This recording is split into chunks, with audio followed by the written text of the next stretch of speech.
Folk ifrån Reddit har skrivit om brott som de själva har gjort. Eller när de varit vän med en känd brottsling utan att veta om det. Det kommer vara brott som ingen fälldes för. Eller saker som pratades om på nyheterna. Sätta bekvämt, så börjar vi.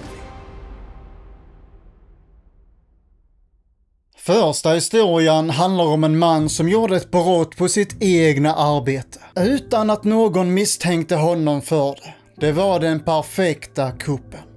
Mannen skrev ju såklart inte sitt namn, så vi kan väl kalla honom för Krille. Krille jobbade i en butik som hade öppet 24 timmar om dygnet. Och ville inte skriva vilket år detta hände, i och med det kan ju bli trubbel efteråt i så fall. I vilket fall så jobbade han mestadels bara på natten.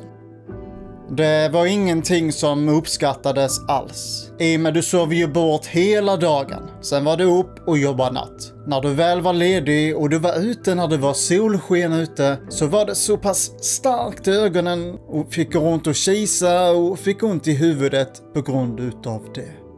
Vid tidpunkten mådde han inte alls bra. Hatade sig själv, sitt arbete och även staden där han då bodde. Var så pass illa att han funderade på att ta självmord. Allting gick bara runt i en cirkel dag ut och dag in, och drömmarna de kändes bara längre och längre bort. Antingen skulle det bli att ta självmord eller råna butiken där jag arbetar. Ta alla pengarna som fanns där, gömma sig i någon annan stad. Det enda som då stoppade honom, det var fängelset. Det är mycket värre än detta livet och vill inte se allt våld och alla hemska saker som händer där inne. Speciellt i USA och sådana länder. Dagarna de bara går och en dag så berättar Krille till sin goda vän om hur han mår och allting sånt. Han berättar exakt allt det jag berättade om innan, fast en mycket längre historia på det hela. Vännen skulle troligen bara säga att du är knäpp i huvudet. Gå till en läkare, få medicin, byt jobb eller vad som helst så du slipper tänka så här. Istället sa vännen att vi kan ju göra ett låtsasrån. Ta alla pengarna och dela på dem efteråt. De började sen planera rånet och gjorde detta i över 2 veckor. Gick igenom varenda detalj som hur arbetar kollegorna? Har de rast någon gång och kan de se ut i butiken ifrån lunchrummet? Ser de några kameror? Finns det någon polisstation i närheten? Och hur många kunder brukade komma in vid den och den tidpunkten? För att se vilket klockslag är bäst. Alltihopa kan ju förstöras om bara ett vittne kommer in eller till och med någon polis. Sen gå in i butiken med mask över huvudet, långarmad, handskar, så hela kroppen är täckt. När polisen väl kommer fråga ut mig så vet ju inte jag om du är vit, är du mörkhyad eller någonting sånt. Sen för att kunna rymma därifrån så behövde de planera det med. Inne i butiken så var det ju kameror. Fast det fanns döda vinklar där inne också som man då kunde gå under för att senare ta sig ut. Efter noggrann planering och återskapat hur ska det se ut, hur ska jag reagera, så var det äntligen dags att göra rånet. Kommer vara en perfekt kupp som ingen människa vet om, förutom oss som då läser eller hör den här historien såklart. Vännen stod utanför butiken och väntade på Krilles signal. När de går in på lunch så kommer du in. Kollegorna går in i lunchrummet. Vännen går in där och är klädd precis som de sa. Hade även en låtsaspistol i handen och riktade mot Krilles huvud. Samtidigt som Krille håller händerna upp i luften, skakar i hela kroppen och låtsas vara rädd att snälla döda mig inte, rör mig inte, du ska få vad du vill. Går sen vidare till kassan, tömmer dem på pengar. Går sen in i ett annat rum som finns där inne, där det då finns ett kassaskåp med mycket mer pengar.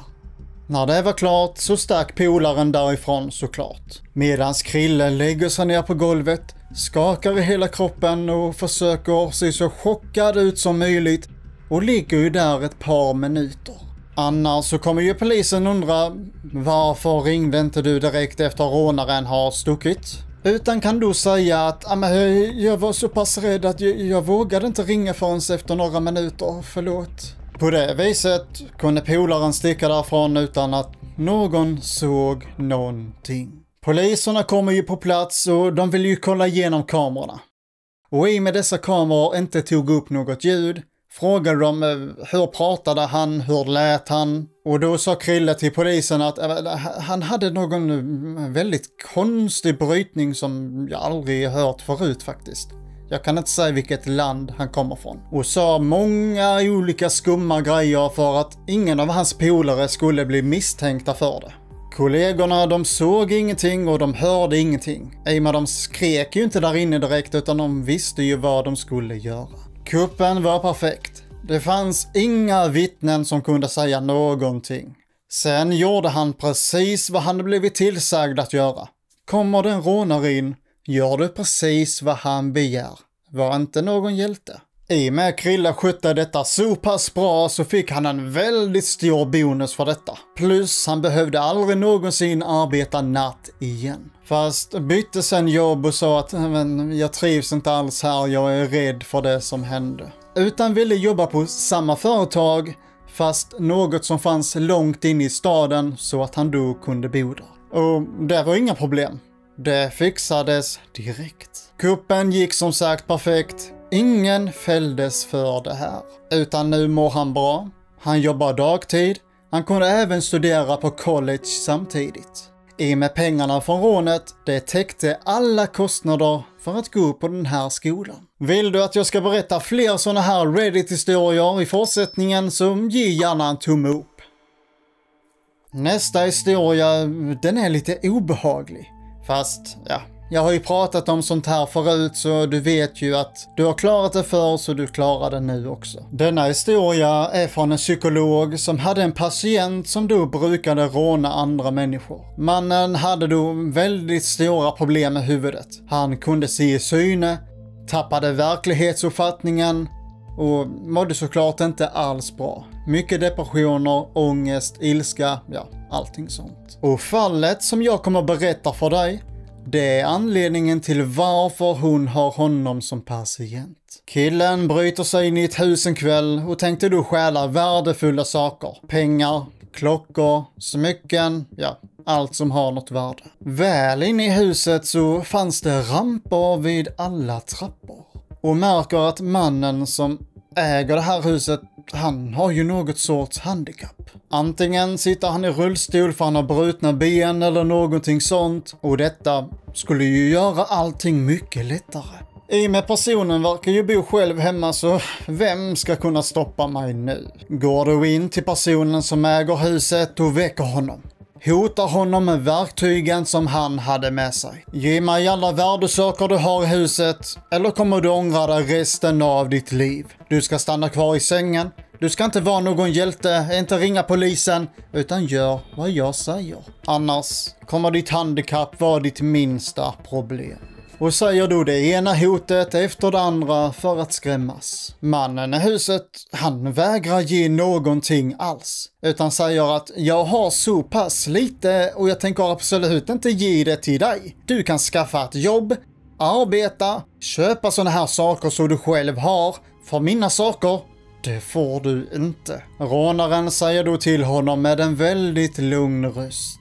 Antingen ger du mig vad jag vill ha, eller så kommer jag tortera dig. Nej, detta funkar inte heller. Mannen säger exakt samma sak åt honom igen och vill inte ge honom ett enda öre. Då tar den kriminella fram en bultsax och börjar klippa av en tå i taget. Samtidigt så säger mannen samma sak igen, jag tänker inte ge dig någonting.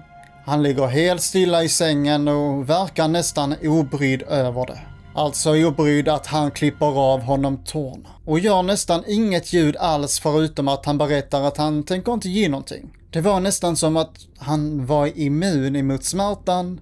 Eller så gillade han smärtan kanske. Efter 5 tår har klippts av så börjar han skrika efter polisen. Hjälp mig, hjälp mig! Kan någon ringa polisen, hjälp mig! Så att någon granne skulle kunna höra honom.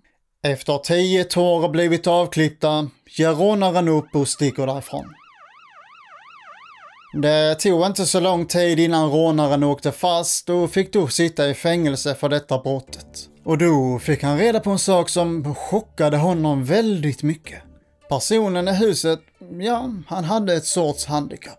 Och det var att från midjan och neråt så var det ingen känsel alls. Mannen var alltså förlamad från midjan och neråt. Och därför kändes det ingenting när han klippte av tårna. Sista historien, den påminner lite om en dark web historia faktiskt.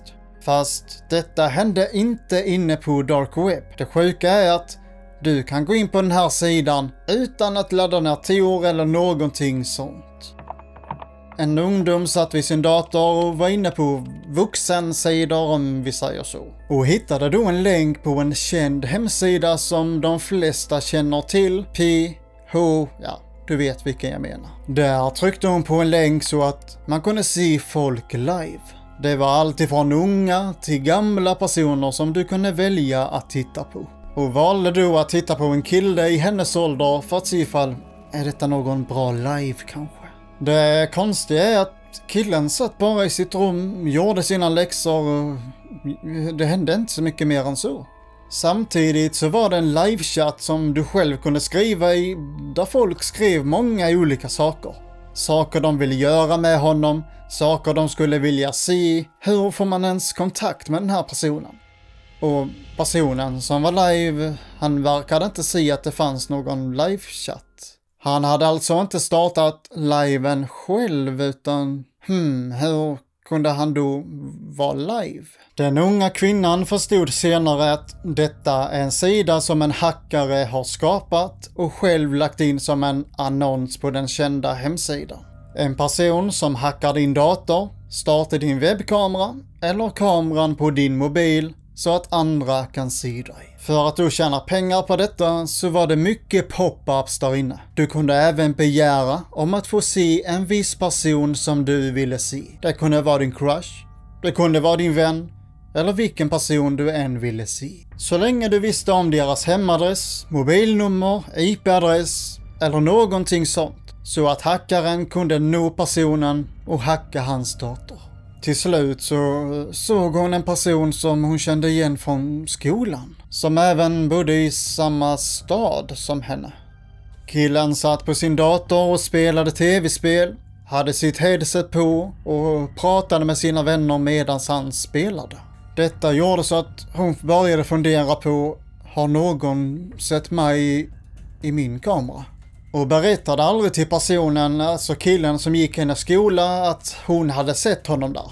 För det kändes lite pinsamt att berätta vad hon egentligen gjorde. Tänk alltid på att täcka din kamera på din laptop eller din webbkamera om du har det på en stationär dator. Och rikta inte din mobil emot dig när du väl sover så att någon kan se dig genom kameran. Tack för att du tittade hela vägen hit. Glöm inte att gilla videon om du vill jag ska göra fler sådana här Reddit-historier. Ha det bäst, du är bäst, tja!